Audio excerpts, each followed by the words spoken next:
Particles associate कब करेंगे? जब इनके बीच में फोर्स ऑफ अट्रैक्शन लगेगा। कैसा फोर्स ऑफ अट्रैक्शन लगता है? वंडरवाल फोर्स है कि थोड़ा सा मजबूत फोर्स है, उसके बेसिस पे कितने तरीके के कोलॉइड्स, कितने तरीके के? 3 तरीके के। सबसे पहले आता है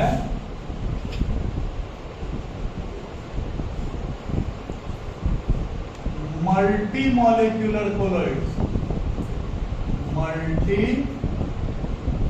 molecular colloids. Multi molecular colloid किसको बोलते हैं? मल्टी का मतलब क्या होता है? बहुत सारा। और मॉलिक्यूलर का मतलब मॉलिक्यूल। जब एक ऐसा कोलॉइड जिसमें छोटे छोटे पार्टिकल्स जिनका साइज एक जैसा नहीं है, अलग अलग तरीके का साइज है, वो क्या किया है, एक दूसरे से वंडरवाल फोर्स से जुड़ गया। वंडरवाल फोर्स कैसा फोर्स होता है? वीक फोर्स है। तो इस फोर्स से अगर जुड़ा हुआ है, इसको हम लोग क्या बोलेंगे? जिसमें पार्टिकल का साइज 1000 नैनोमीटर से छोटा होता है। ठीक है।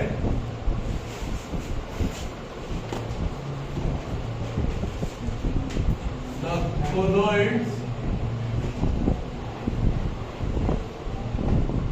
in which particles of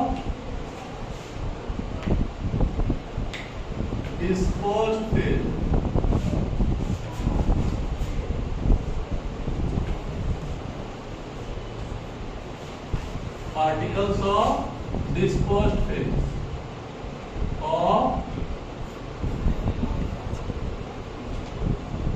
different size less than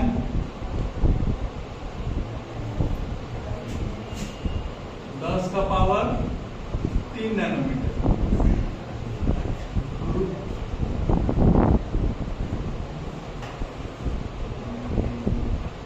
present in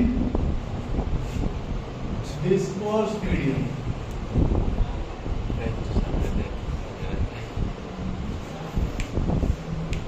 इसमें एक बार हम गलत बोल दिए, इसमें फोर्स ऑफ अट्रैक्शन नहीं है। Dispersed medium are known as multi molecular colloids। जैसे colloids of silver,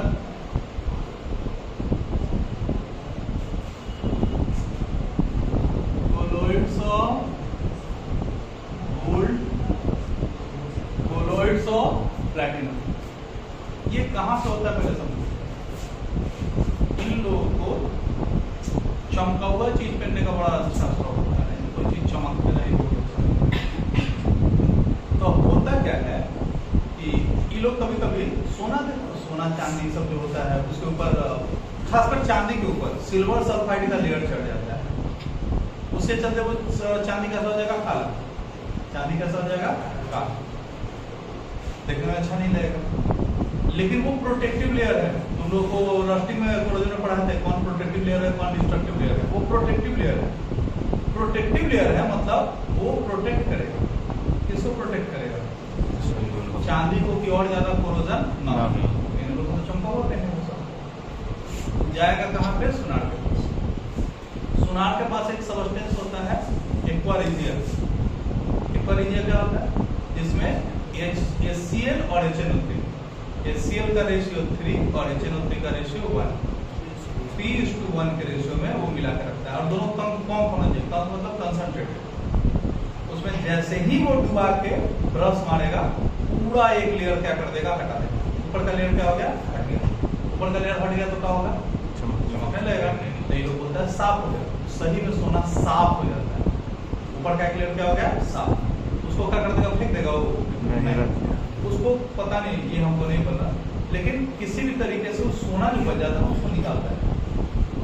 और उस सोना को क्या करेगा? गला के चांदी जैसी बनाएगा, गहना बनाएगा? नहीं, वो नहीं बनता। वो जो छोटे छोटे माइन्यूट पार्टिकल्स होते हैं ना, उन पार्टिकल्स को वो बेच देता है। किनको वो बेचता है। आप लोग सुने होंगे gold bleach, platinum bleach, silver bleach या गोल्ड फेस मास्क, उनमें उन पार्टिकल्स का यूज किया जाता है जो कि मेकअप वगैरह में काम आते हैं, यही पार्टिकल। ठीक है, इसमें साइज एक जैसे नहीं होते, लेकिन मोटा मोटी सबका साइज क्या होता है, इतना छोटा होता है कि आप उसको नेकेड आई से नहीं देख सकते। वो फिर क्या करेगा, छानेगा, अलग करेगा और उसको क्या कर देता है, यूज कर देता है। ठीक है, एक पता नहीं, एक नेट पे वीडियो है भी, आप देख भी सकते हैं कि जो एक बार वो लोग जो क्रीम यूज करता है मतलब फेशियल करने के लिए, वो बार बार यूज करता है। पता नहीं सही है कि नहीं है, ये हमको नहीं पता। जैसे एक बार यूज किया तो उसको जो हटाता है, वाइट जो करता है, उसको फेंकता नहीं है, सॉल्वेंट चेंज कर देता है और गोल्ड के पार्टिकल थोड़ी भूज जाएगा। थोड़ा बहुत यूज होता है, मुंह पर दिन के लिए गोल्डन कलर आएगा, उसके बाद तो फिर हट जाना है। फिर जो बचा रह जाता है, it can be use again, नया पार्टिकल्स को बूस्ट करते, सॉल्वेंट चेंज करते जाएगा और उसको क्या करते जाएगा, यूज। पता नहीं ये सही है कि नहीं ये, तो ये हो सकता है। तो गोल्ड हो गया, सिल्वर का, इन लोगों का जो कोलॉइड्स होता है वो इसी तरीके से तैयार होता है। दूसरा होता है मैक्रोमोलिक्यूलर colloid, मैक्रोमोलिक्यूलर colloids.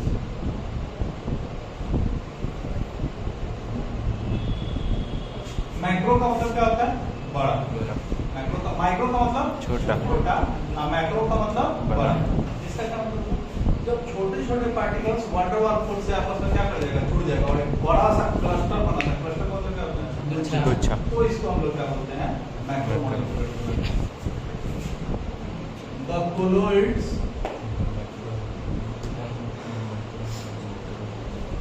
in which particles of dispersed phase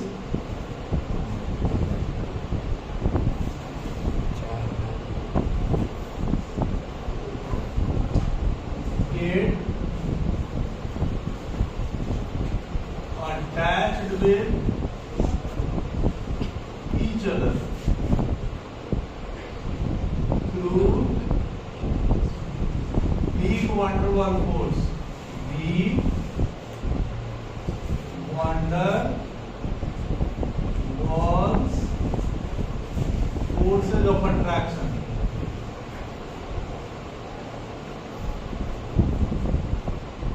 and form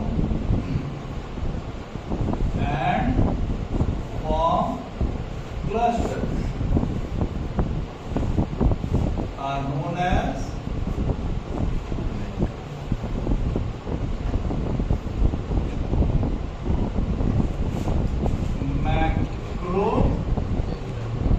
macromolecular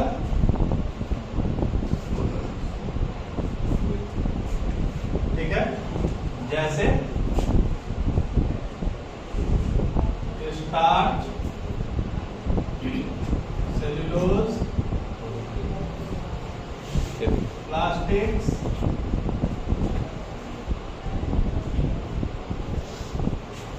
इनमें पॉलीमर्स भी आते हैं। पॉलीमर्स एक चैप्टर है हम लोगों को पढ़ना, बिहार बोर्ड में पढ़ना है, सीबीएसई वालों को नहीं पढ़ना। बिहार बोर्ड में हम लोगों को पूरा चैप्टर ही पढ़ना है। चैप्टर का नाम पॉलीमर्स, ठीक है। और तीसरा आता है associated colloids.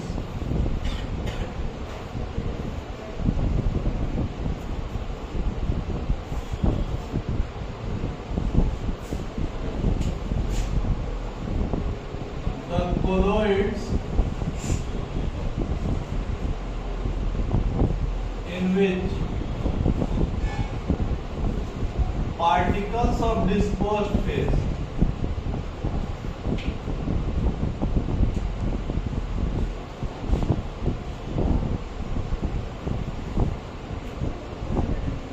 are grouped together to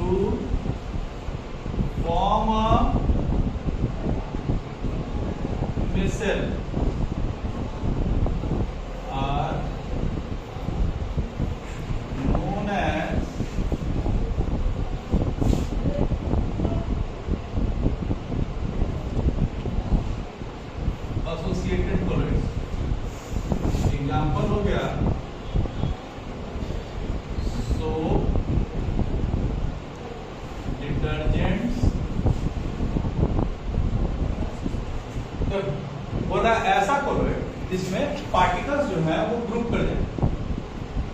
लेकिन बहुत ज्यादा नहीं, बहुत ज्यादा जब होगा तो वो क्या बन जाएगा, मैक्रोमोलिक्यूल।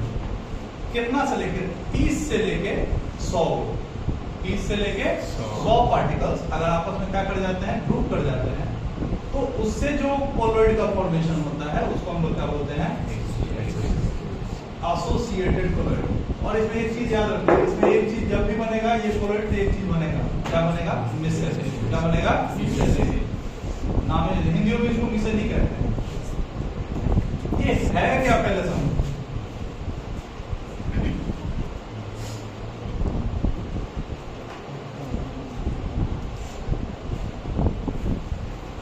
अगर कोलॉइड के पार्टिकल्स यानी डिस्पर्स फेज के पार्टिकल्स स्फेरिकल रूप में, स्फेयर कौन सा समझ आता है, गोला, बॉल के रूप में, बॉल के रूप में अपने आप को सजा लेता है, तो इसको हम लोग क्या बोलते हैं, मिसेल। ठीक है। The arrangement of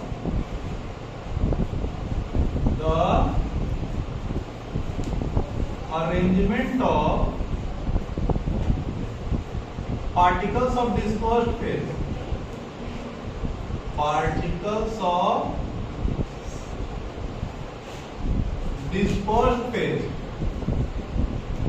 dispersed phase grouped together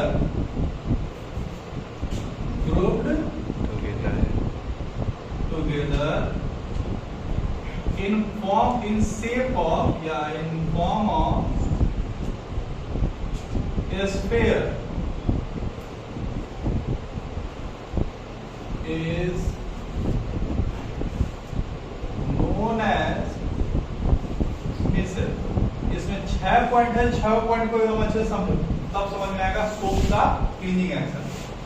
क्या बोलता है कि डिस्पर्स्ड फेज के पार्टिकल्स अपने आप को अगर स्फीयर के रूप में सजा लेता है तो इसी को हम लोग क्या बोलते हैं,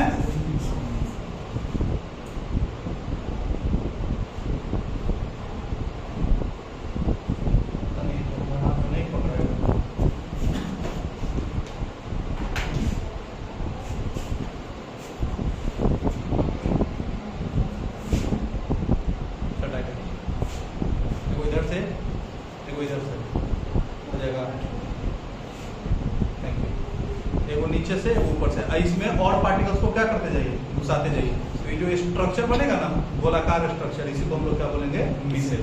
क्या बोलेंगे, जहां इन सब का जो नेचर होगा ना वो एक जैसा होना चाहिए। नेचर क्या होना चाहिए, एक। अगर नेचर अलग रहेगा तो कभी भी आपस में वो जुड़ेगा नहीं। अब एक टॉपिक आता है critical micelle concentration, CMC।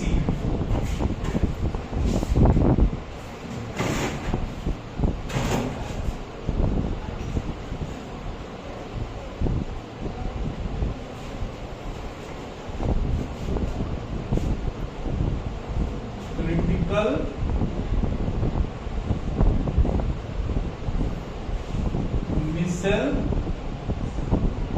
concentration,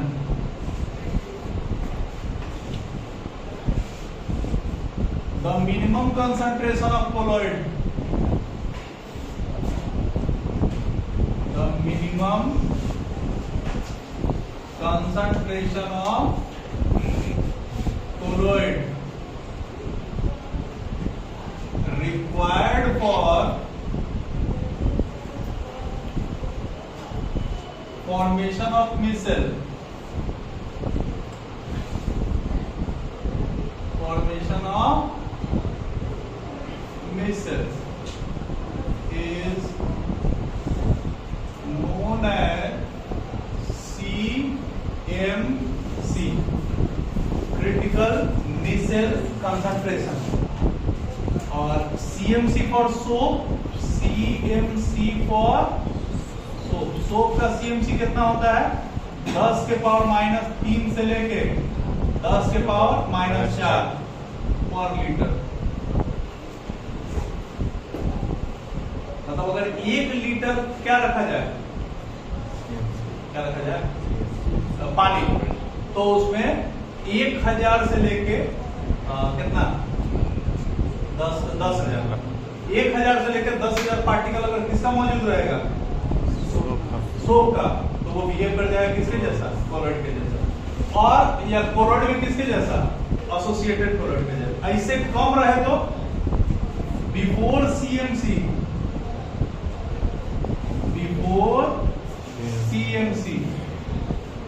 अब colloidal solution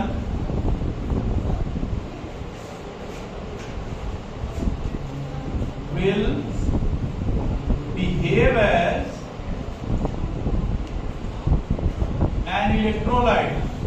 ये बड़ी अजीब बात है, जब तक क्रिटिकल मिसल कंसंट्रेशन पे कोई कोलॉइड नहीं पहुंचता है तब तक वो कोलॉइड का बिहेवियर देगा ही नहीं। वो किसका बिहेवियर देगा, इलेक्ट्रोलाइट का। इलेक्ट्रोलाइट किसको बोलते हैं, जो पानी में पूरी तरह आयनाइज कर जाए, है ना। Reason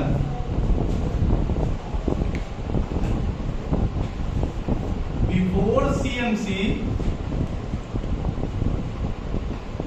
a colloidal solution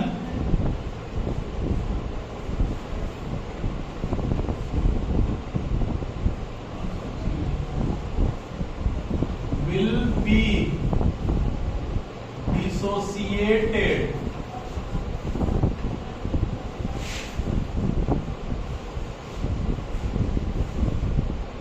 into its ions। Hence, it is also said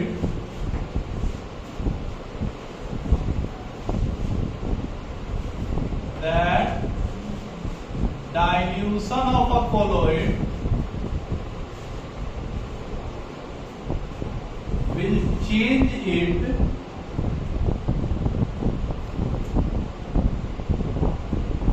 into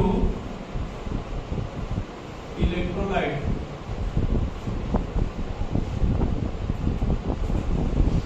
क्या बोल रहा है कि जो पूरी तरह अपने आयंस में टूटेगा वो क्या होगा, इलेक्ट्रोलाइट। तो क्या बोलता है कि जब सीएमसी नहीं रहेगा, क्रिटिकल मिसल कंसंट्रेशन नहीं है, तो ये कोलॉइड किस में टूट जाएगा, आयंस में। और जैसे ही आयंस में टूटा वैसे ही अब ये कोलॉइड नहीं रहा। जब डाइल्यूट करेंगे, क्या करेंगे, जब डाइल्यूट करेंगे, मतलब डाइल्यूट का मतलब क्या था, पानी ऐड करेंगे, तो पार्टिकल्स एक दूसरे से क्या हो जाएगा, दूर हो जाएगा। दूर हो जाएगा तो जो फोर्स ऑफ अट्रैक्शन इसमें ग्रुपिंग हो रखा था, तो ग्रुपिंग क्या हो जाएगा, टूट जाएगा।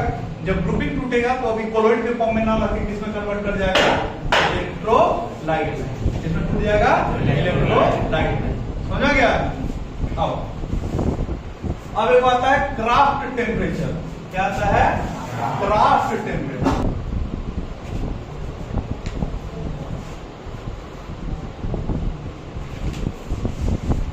क्राफ्ट टेम्परेचर किसको बोलते हैं, वो मिनिमम टेम्परेचर जो चाहिए ही चाहिए ताकि मिसल का फॉर्मेशन हो सके, उसको हम लोग क्या बोलते हैं, craft temperature. The minimum temperature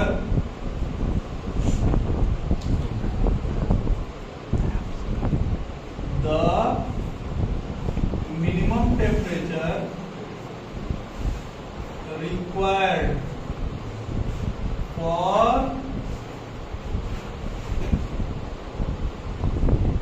formation of किसका, मिसल।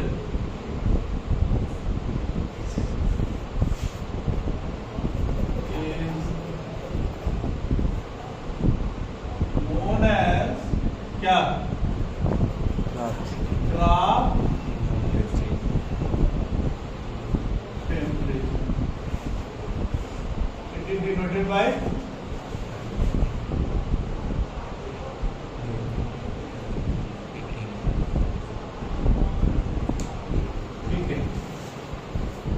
क्या बोल रहा है कि वो मिनिमम टेम्परेचर जो चाहिए ही चाहिए ताकि क्या बन सके, मिसल बन सके, उसको लोग क्या बोलते हैं, क्राफ्ट। तो बर्तन धोए, कपड़ा धोए आप लोग, अगर सपोज करो कि हम सब लोग को नहाना है, बात हो गया, एक ड्राम पानी रखे और मैं हिंदी में वो क्लीनिंग प्लस शैम्पू लिया अब घोल दिया, बोले कि सब कोई बात बोलेंगे, धोया जाएगा, क्या है, क्योंकि उसका कंसंट्रेशन क्या है, कम है। नहीं, लेकिन अगर मैं बड़ा शैम्पू के ले आए आप पूरा घोल दे अब धोआ जाएगा। क्यों? क्योंकि उसका कंसंट्रेशन ज्यादा है। नहीं तो जब कंसंट्रेशन कम है तो पानी में पूरी तरह मिल जाएगा और हम लोग को पता भी वो किसका बिहेवियर दे रहा है, इलेक्ट्रोलाइट का। लेकिन अगर उसका कंसंट्रेशन बढ़ा दे तो पार्टिकल से एक साथ इकट्ठा हो गए और वो किसका कंसंट्रेशन दे रहा है, कोलोइड का। किसका? कोलोइड का। तो क्रिटिकल मिसल कंसंट्रेशन समझ में आया कि अगर वो मिनिमम कंसंट्रेशन नहीं रहेगा तो एक कोलोइड कभी भी कोलोइड का बिहेवियर वो किसका बिहेवियर देगा, इलेक्ट्रोलाइट का। समझ में आ गया। दूसरा, मम्मी कभी गेंदरा उंदरा पीसती होंगी तो क्या करती होंगी, देखो कि पानी गर्म कर लेती है या चावल पीसता है तो पानी गर्म कर लेती है। क्यों? क्राफ्ट टेम्परेचर बढ़ जाएगा। क्या बढ़ जाएगा?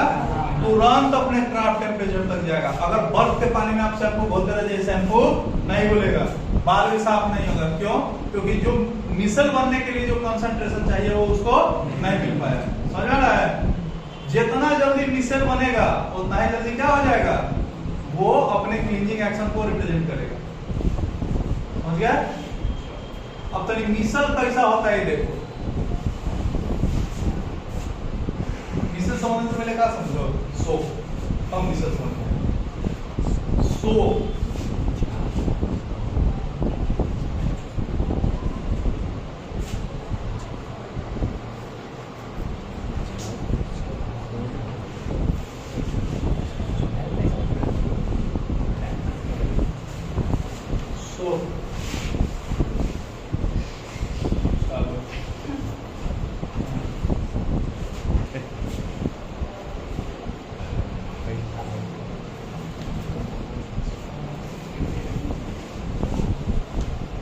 a long chain of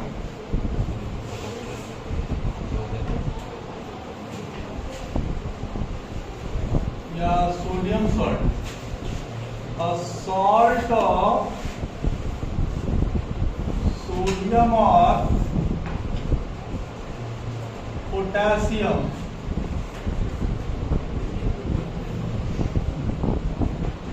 having a long chain of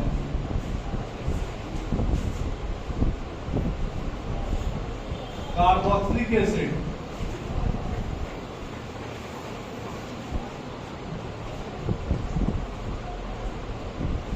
having a long chain of carboxylic acid attached with it.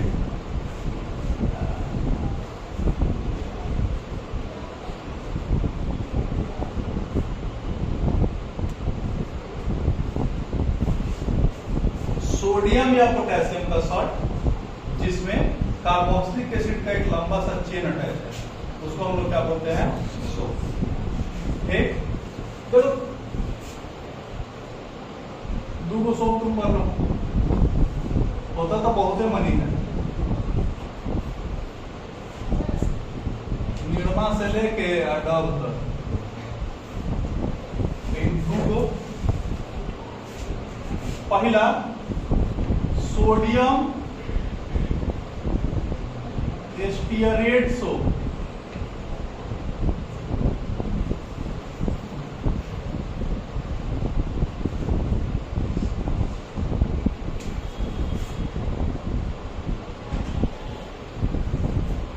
it is a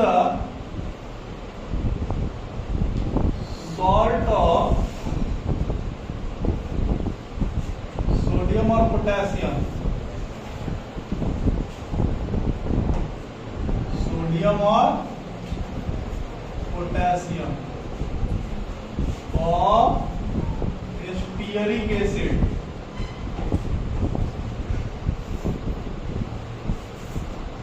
stearic acid रह दे अमरजीत, रह दे कैसा नहीं नीचे C17 H35 COOH, CH3 COOH को तो क्या बोलते हैं, ethanoic acid. C17 H35 COOH को हम लोग बोलते हैं स्टीयरिक एसिड। क्या बोलते हैं, स्टीयरिक एसिड। इसको रिएक्ट करवा दो बाबू NaOH के साथ, अगर ये एक्वस फॉर्म में है कैसे टूट रहा है? C17 H35 COO माइनस और H प्लस। ई कैसे टूटेगा? Na plus OH minus. यह अटैक किसके ऊपर करेगा? C17 H35 COO Na और साथ में H plus OH minus H2O। इसको हम लोग बोलते हैं सोडियम एस्टियरेट। सोडियम, यही है आपका साबुन।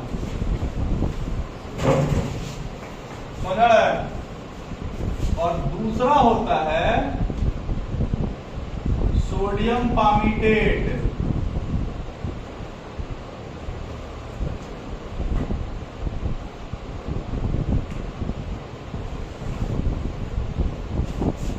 दुनिया का पहले पागल it is a salt of sodium और पोटेशियम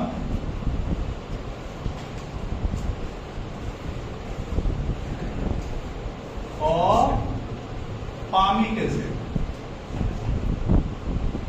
किसका? पामिक एसिड। कहते किसको है? C15 H31 COOH रिएक्ट कर रहा है, मान लो KOH। NaOH या KOH किसी के साथ करवा सकते हैं। तो हाइट टूटेगा, किसको हम लोग कहते हैं? पामिक एसिड।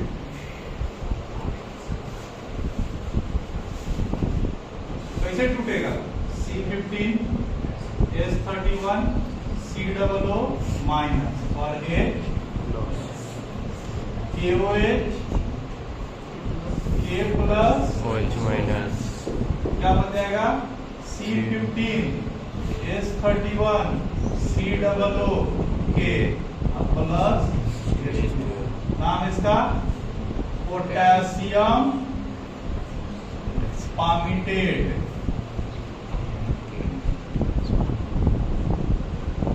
क्या हो गया? ये हो गया सोप। दोनों तो साबुन है। बढ़िया साबुन कौन? ऊपर वाला। नीचे वाला लगाओगे ना तो हाथ वाला मुखड़ हो जाएगा। नहीं, रिन साबुन नहीं है, मतलब कपड़ा धोने का साबुन नहीं है, लेकिन आता है निरमा, ब्लीच, ये सब आता है। ऊपर तो ऊपर है कौन है? लक्स उस्मान तो नहीं, डब में और ज्यादा था, उसमें और पार्टी करती है। तो छोटा सा एग्जाम्पल दे। डब साबुन थोड़ी है, डब पियर साबुन है। डब लगाना को लगता है चिकन हो गया ना, साबुन कैसे हो गया? साबुन का मतलब इसे लगाने के बाद खर करे, नहीं वो है साबुन। एकदम साफ का फीलिंग नहीं आता है। डब से ही लोग नहाया लगता है। चलो बोलो ना। सोडियम पामीटेट कहाँ बोल रहा है? Salt of sodium stearate. एस्टियरी कैसे? पोटेशियम। भाग लोला कहाँ हो? वहाँ डालना है। पोटेशियम डिफिनेशन में बोल रहा है। सेकंड नीचे रहेगा। सेकंड वाला खरा है। सोडियम और पोटेशियम ऑफ पामिक एसिड।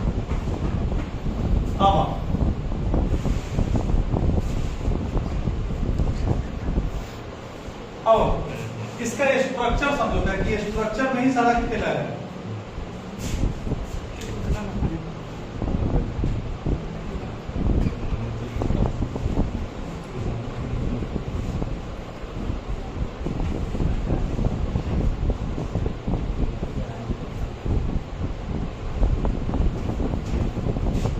ये स्ट्रक्चर है किसका? सोप का। पता नहीं क्या वो है, गिन लेना। 1 2 3 4 5 6 7 8 9 10 11 12 13 14 15 COO माइनस Na प्लस। इतना का चीज है C17 H35। ठीक है, देखो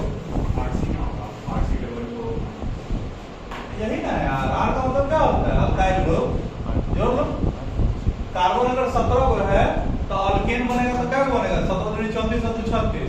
ये को कम करोगे तो अल्काइल हो गया। 35। इसको हम लोग क्या बोलते हैं?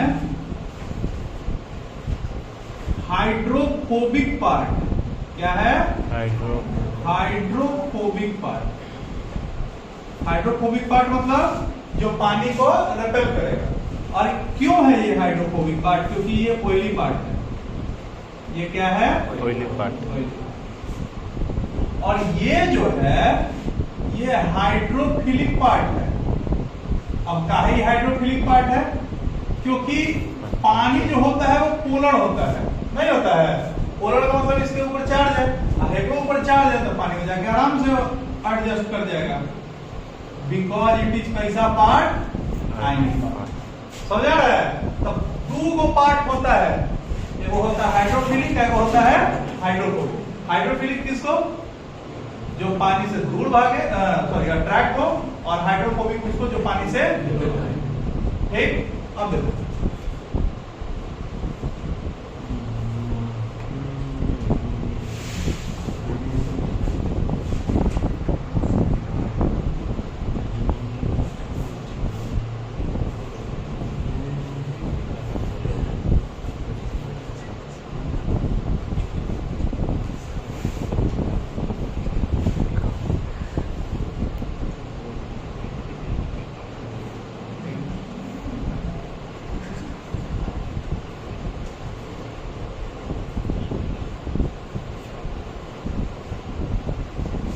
Before CMC, after CMC. Before CMC micelle बनेगा? नहीं बनेगा। तो देखना कैसे रहेगा सर।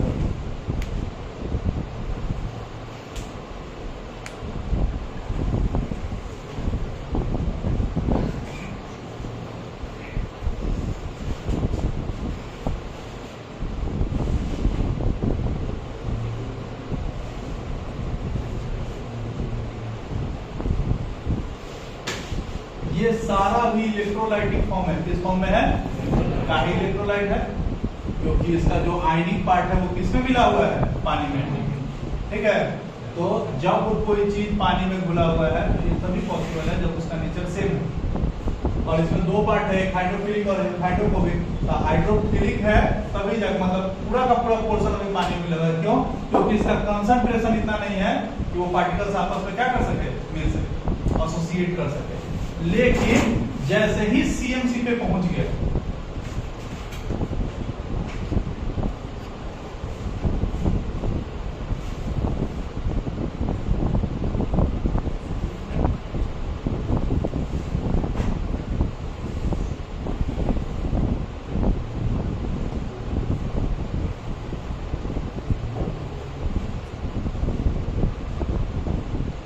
क्योंकि ये 2 डायमेंशनल फिगर है, ऐसे ऐसे ऐसे चारों डायरेक्शन में क्या हो गया?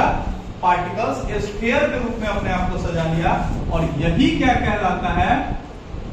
मिसेल। क्या कहलाता है? मिसेल। समझाया? जब हाइड्रोफिलिक पार्ट अंदर की ओर है तो इलेक्ट्रोलाइट, और जब हाइड्रोफिलिक पार्ट बाहर की ओर फेंका गया, मिसेल। समझा गया अंतर क्या है? या जब हाइड्रोफोबिक पार्ट एक साथ इकट्ठा हो जाए तो इसको हम लोग क्या बोलते हैं? मिसल। ठीक है, कितने पार्टिकल्स? करीब करीब 100 पार्टिकल, अबाउट 30 से लेके 100 पार्टिकल्स एसोसिएट टू फॉर्म मिसल। 30 से लेके 100 पार्टिकल जब आपस में क्या करता है? इकट्ठा होता है, तब क्या बनाता है? मिसल। समझ आ गया? अब तक क्लींजिंग एक्शन ऑफ सोप समझो।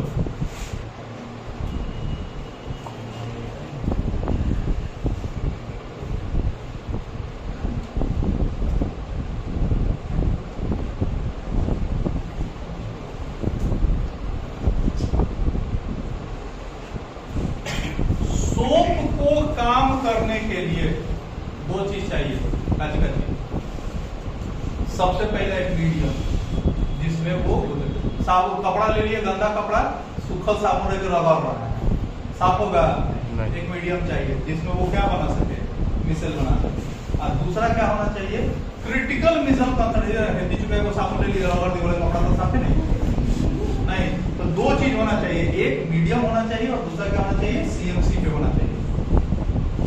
बर्फ वाला पानी में रगड़ोगे तो भी नहीं होना चाहिए, मतलब क्राफ्ट टेम्परेचर होना चाहिए। तो ये तीन चीज अगर होता है तो कपड़ा साफ हो जाएगा। और चौथा तनी हाथों चला जाए नहीं, लोग भी कपड़ा धोता है नहीं, वॉशिंग मशीन डाल के इसे घुमाने कोई लोग कपड़ा धोता है, कपड़ा धो लिए नहीं।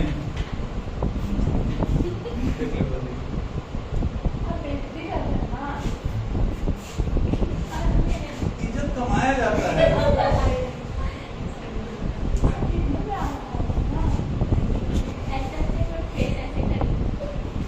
ऐसे हम इसे पाएंगे तो आप समझ में आएगा।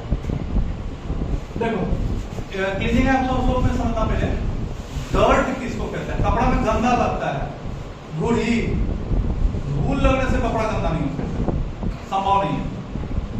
तो सोच अच्छा कुछ बोल रहे हैं, सच में धूल लगने से कपड़ा गंदा नहीं होता है। एग्जाम्पल दे कि धूल लगने से कपड़ा गंदा नहीं होता है। देखोगे कि वो भी लोग कपड़ा धोता है और बालू पर बिक देता है, बालू पर फंसाता है, वो कपड़ा गंदा हो जाता है। कुछ समय लगेगा कि लग गया, तो फिर झाड़ देगा अलग, समझ आ रहा है? डस्ट के चलते कपड़ा गंदा नहीं होता है। किसके चलते है? ऑयल के चलते, डर्ट के चलते। दोनों में अंतर है।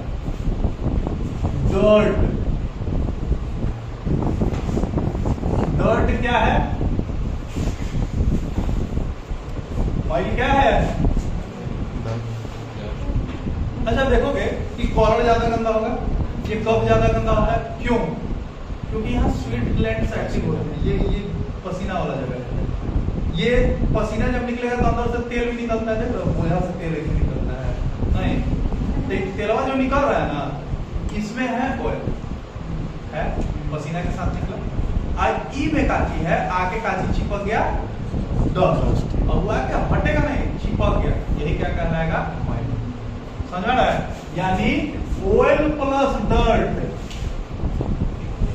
सॉरी ऑयल प्लस डस्ट क्या कहलाता है? नहीं, जैसे अगर मान लो कि गए बाल तो बढ़िया से धो धा के गए, बालू पूरा माथा में भर गए, तो माथा गंदा नहीं होगा। क्या करना, इसे लेके झाड़ लेना। लेकिन सरसों के तेल लगा लो, माथा को बाल वो मियाँ जैसे वो बिना धोले काम चलेगा नहीं, क्योंकि वो क्या हो गया, ऑयल हो गया नहीं। और सो इसीलिए दीदी की मम्मी पीट रही थी, बालू खेल रही थी।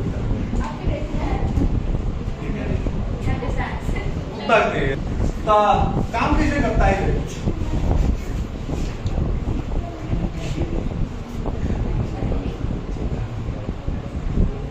ऊपर चार आता है ना, सर्फ एक्सल का 10 हाथों की सब्जी नहीं, कैसे बोलता है? दाग अच्छे हैं, गौड़े लगा के जाओगे तो हम मम्मी समझाए कि दाग अच्छा है कि खराब है। इनमें पानी भर दिए, इनमें वो कपड़ा ले लिए, और दीदी का मुंह लेते अच्छा नहीं लगता, इसीलिए कपड़ा दिया। क्या नहीं, मुंह बनाने नहीं आता नहीं। ये है क्या? क्लोथ। और ये क्या है? इसके ऊपर डर्ट लग गया नहीं। देखोगे कि ऊपर चार आता है, ऐसे अंदर जब डुबाती कपड़ा होता, क्या पता कहां से हाथ निकल के आता है। तो हम डुबाते हैं कपड़ा तो कुत्ता लग जाता है, हाथ तो छोड़ो। हम तो देख लो पैसे टैलेंट है नहीं, उसको डायन कहते हैं नहीं। हम भी सीख ले, हम डायना सीखेंगे। चल टॉपिक अभी बात करने वाला नहीं है ना सर। देखो कहला से वो हिम क्लिप करला से हम मर जाते हैं ना, तो हम कहिए मर गए का। चल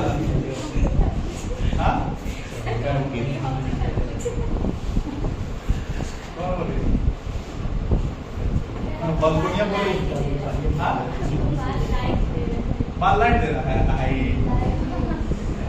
बहुत दिस इतना बड़ा ये साफ कैसे होगा इसमें डाले साबुन राजकुमार बोल रहा है अरे अरे अरे रुको करना क्या है कि इसमें सर्फ डाले और सर्फ जो होना चाहिए उतना ज्यादा होना चाहिए ताकि वो सीएमसी को गेन कर ले और साथ में टेम्परेचर ऐसा होना चाहिए वो मिसल बना इसमें मिसल बन गया तो ये डर्ट जो है इकाची से बना है तेल से इकाची है इसमें ऑयल है और ऑयल क्या होता है हाइड्रोफोबिक होता है क्या होता है हाइड्रोफोबिक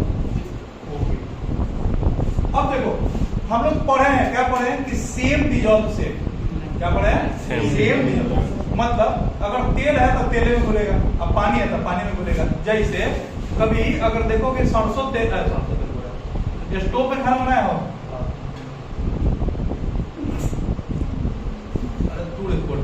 आप खाना बने तो मम्मी अगर कभी स्टोव पे तेल डालती होगी तो हाथ पे छींटा तो पड़ जाएगा उस हाथ से अगर खाना पक जाएगा तो खाना क्या हो जाएगा सब खा तो करना क्या है सरसों तेल डाल देना है हाथ में लगा के और 2-4 बार ऐसे से हाँ दिखा दोगे क्यों क्योंकि सरसों तेल और केरासिन तेल दोनों का नेचर क्या है सेम है एक दूसरे में अगर उसको दिन भर पानी से धोते रहोगे धुलेगा क्यों क्योंकि दोनों का नेचर सेम चलो अब देखो जब जुड़ने का बारी आएगा तो साबुन में देखो साबुन में दो पार्ट है ना एगो हाइड्रोफोबिक है एगो हाइड्रोफिलिक कौन किसमें जाती है हाइड्रोफोबिक वाला जाके है में जुटेगा कैसा बनेगा मिश्र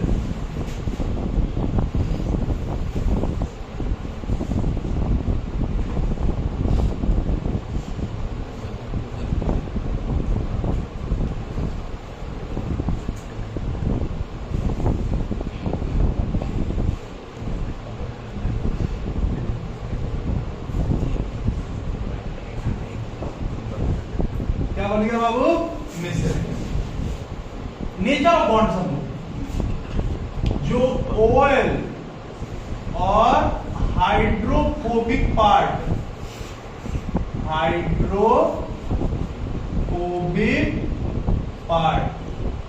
किसका हाइड्रोफोबिक पार्ट सोप का किसका इन दोनों के बीच में जो बॉन्ड बनेगा वो होगा कोवेलेंट क्या बनेगा कि दोनों का नेचर कैसा कोवेलेंट सेम और वाटर और हाइड्रोफिलिक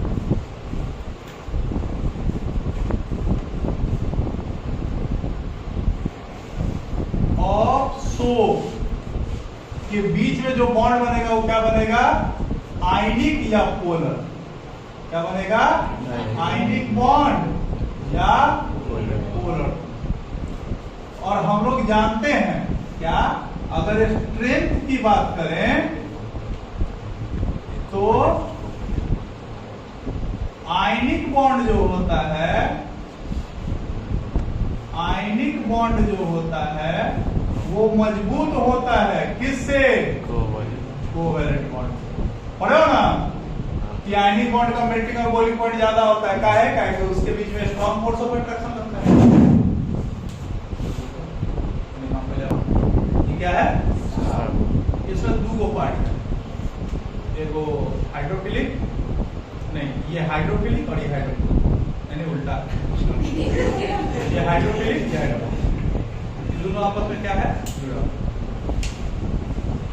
काची है पानी काची है कि पानी के साथ जाके इसका हाइड्रोफिलिक पार्ट वाला ये पानी के साथ बॉन्ड बना है तो ये जो बॉन्ड बना है वो कैसा बॉन्ड बनेगा आयनिक है पूरा एकदम मजबूत बॉन्ड बना है और ई था काची कपड़ा इस कपड़े में क्या लगा हुआ है मॉइल काची लगा हुआ है मॉइल अभी हुआ क्या कि ये वाला पोर्शन जाके इसमें आके चिपक कौन वाला हाइड्रो आई दोनों साबुन का ही पार्ट है कि जाके इसमें क्या हो गया बॉन्ड कौन सा बॉन्ड मजबूत है ये वाला जब हम लोग कपड़ा को रगड़ते हैं बॉन्ड ढीला तो अब देखो दो तरीके से या तो ये पूरा छूट जाए या तो ये छूट जाए कौन आसानी से छूटेगा? कोवेलेंट। नहीं, ये छूटेगा। ये केकड़ा में से छूटेगा? कपड़ा में से। कपड़ा में से मैल क्या हो गया? निकल गया। मैल है ना, ये कपड़ा में से जाके मैं जुड़ा था, कपड़ा में से मैल क्या हो गया? अब देखो ई बॉन्ड, ये जो हाइड्रोफिलिक पार्ट है, हाइड्रोफोबिक है, ये इसमें जाकर डॉट में जो जुड़ा है, ई कमजोर, कोवेलेंट बॉन्ड इतना कमजोर नहीं होता है। ये जो बॉन्ड जुड़ेगा ना, वो आसानी से नहीं निकलेगा। समझ में आ रहा? लेकिन अगर सोच रहे हो कि पूरा का पूरा जाके कपड़ा मिल जाएगा, ये पॉसिबल नहीं।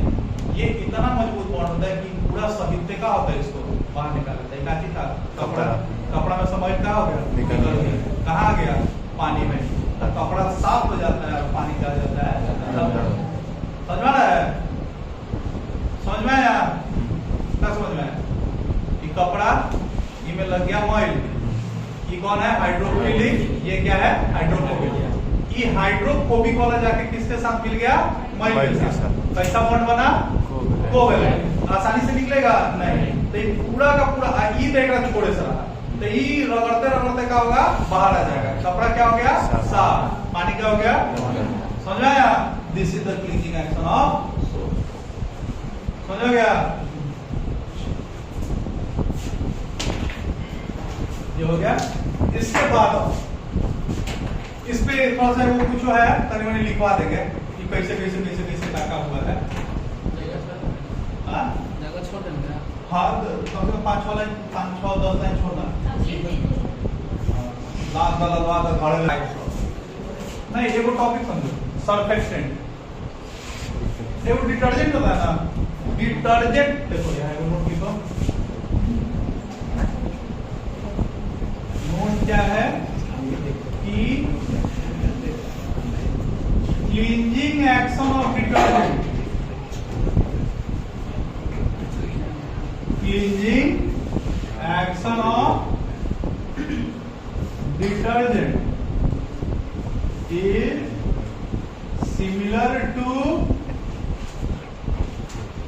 the cleansing action of soap.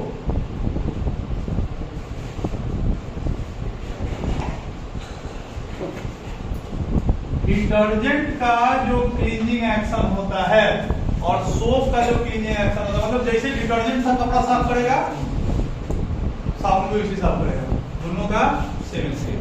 अब देखो एक टॉपिक आता है सर्फेक्टेंट। क्या आता है? सर्फेक्टेंट, जिसको हम लोग सॉल्ट कहते हैं। सॉल्ट कहते हैं ना, salt.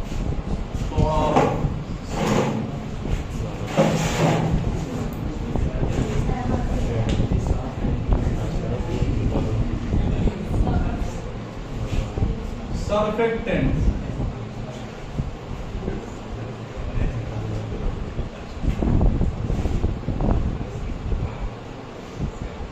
the substances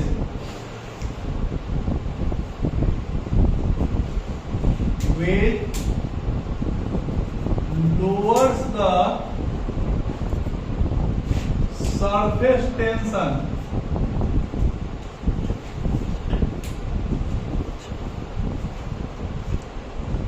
of a liquid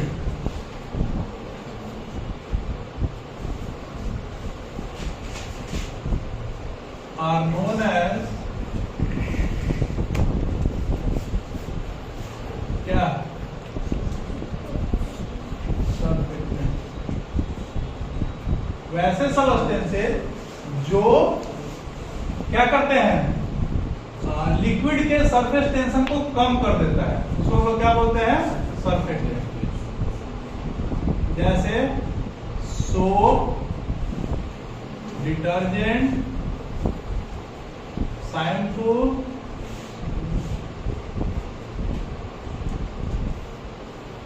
tooth gel,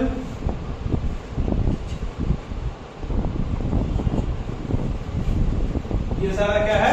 surfactant है। ठीक है। सर्फेक्टेंट जिसको हम लोग सर्व कर रहे हैं ना, वो 3 तरीके का। It is of 3 types. It is of 3 types. पहला कार्टाइनिक सर्फेक्ट, पहला anionic. Cationic surfactant.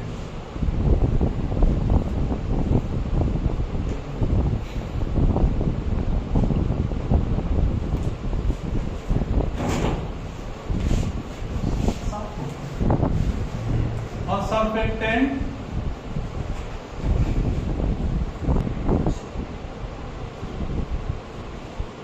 consists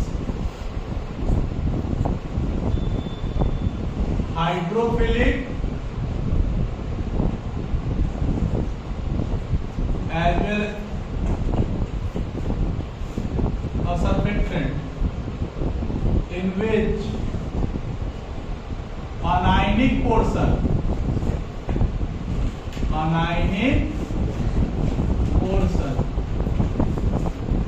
contains या consists hydrophilic as well as hydrophobic part